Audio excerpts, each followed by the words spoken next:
Fox News Alert, astonishing testimony from a Minnesota whistleblower this week. Listen to Jay Swanson, former manager of the Minnesota DHS Child Care Provider Investigations Unit, testifying before a Minnesota House committee about the warning signs he saw all the way back in 2017. As I look back with the benefit of 2020 hindsight, I realized that what our team saw was the early stages of a somewhat loosely organized criminal enterprise beginning to pillage Minnesota's public benefit system. I was shown a text conversation between the owner of the center and a friend. The friend had asked the owner, "How much longer are you going to do the daycare scam?" The owner replied, "Another year or two. I'm going to buy some nice homes in Nairobi." The owner was on public assistance at this time. And what did our government do about it? I would say by mid-2017, the administration and the leadership at DHS, there was no focus on stopping CCAP fraud. The focus was on stopping the people that are investigating CCAP fraud.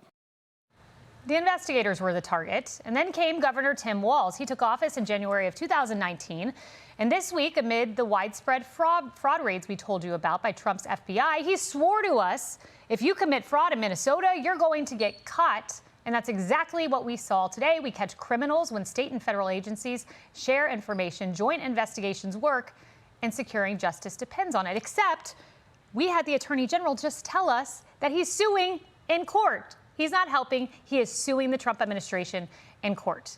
And this is what he said 4 months ago. You mentioned this fraud investigation and the reason that they're here. Is there anything you think, when you look back, you could have done differently to prevent them from showing up and doing what they're doing here? No, they were coming anyway. It was all make-believe that we'd been at it. Every state had this. On this very program, a separate Minnesota whistleblower, Faye Bernstein, contested his assertion. You said, "I have only voted for Democrats. I consider myself a Democrat. This is definitely not something that Republicans are making up. This is real." Just a few moments, but your message to Governor Walz, who used the term make-believe.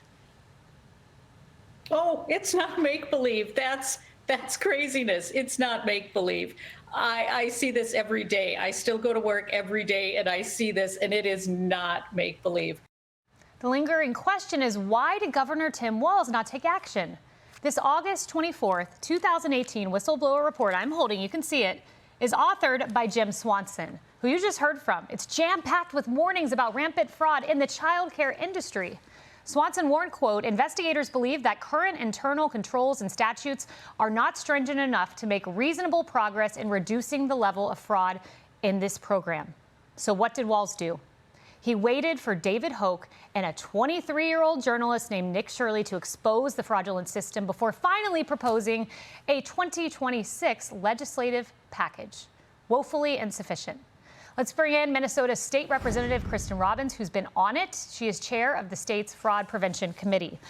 You know, when I look at this whistleblower report, I couldn't stop reading it. This is the one that hurt to read the most, and I'm going to pull it up here. It's from page 55 of the report. Records clearly show that some owners and individuals have made large wire transfers to banks primarily in the Middle East or Africa. Often soon after they receive these payments, it is a near certainty, this was written in 2018, that at least a percentage of the fraud proceeds go overseas and are being siphoned off by one or more designated terrorist organization.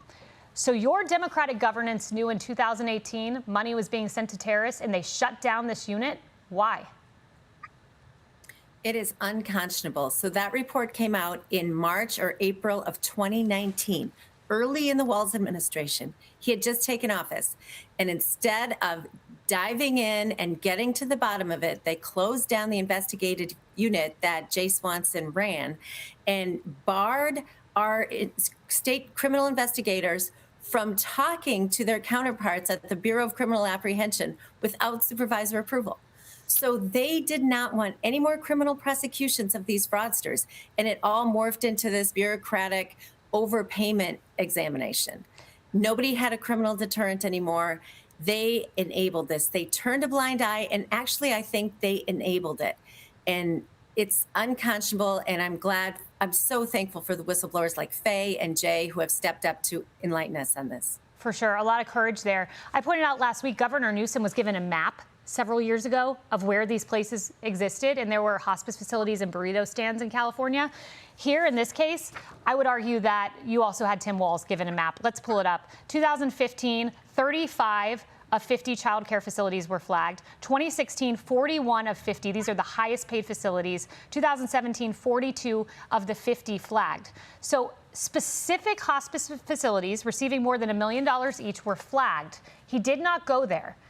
Why? What is the reason? Is this just trying to get voters, the Somali community? What was his reason?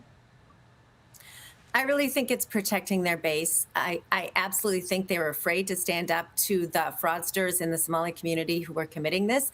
And meanwhile, some of our whistleblowers are from the Somali community. So this isn't everyone in the community. Some people want to clean it up, but the political machine that drives votes to the Democrat Party, they didn't want to stand up to it. But I just want to correct one quick thing. We did a hearing on this in February 25. And we gave them a list of 72 child care centers, many of the ones that Nick Shirley visited. So this is, not only did they do nothing when Walz took over and came into office, but it has continued to happen. And they've done nothing despite handing them 72 a year ago, the Nick Shirley video. Thankfully, our federal partners are the ones who are taking action. So without the work of the federal partners, none of this would all still be going on. Yeah, it would be. I also want to ask you about a separate matter. This is Ilhan Omar. You have subpoenaed Ilhan Omar. You want some documents. You asked her to come before Congress. She didn't show. So then you subpoenaed these documents because she was a proponent of the Meals Act, which we believe enabled a lot of this fraud. So you have a ton of questions for her, rightfully so. You have a deadline next Tuesday to get the documents. Have you heard from her? We've not heard anything. So we actually haven't issued a subpoena because we've just requested the documents, but we will take further action on Tuesday if we don't hear from her. Okay, so it was a documents request then. So Tuesday, yes. If you don't receive those documents, when will the subpoena come? You know, we are making steps to prepare for a subpoena or another effort to reach out to her. I'd say stay tuned on Tuesday. Stay tuned on Tuesday. Well, we will stay tuned. State Representative Kristin Robbins, thank you. Be sure to like and subscribe for all the Fox News latest on YouTube and catch full shows streaming now on Fox One.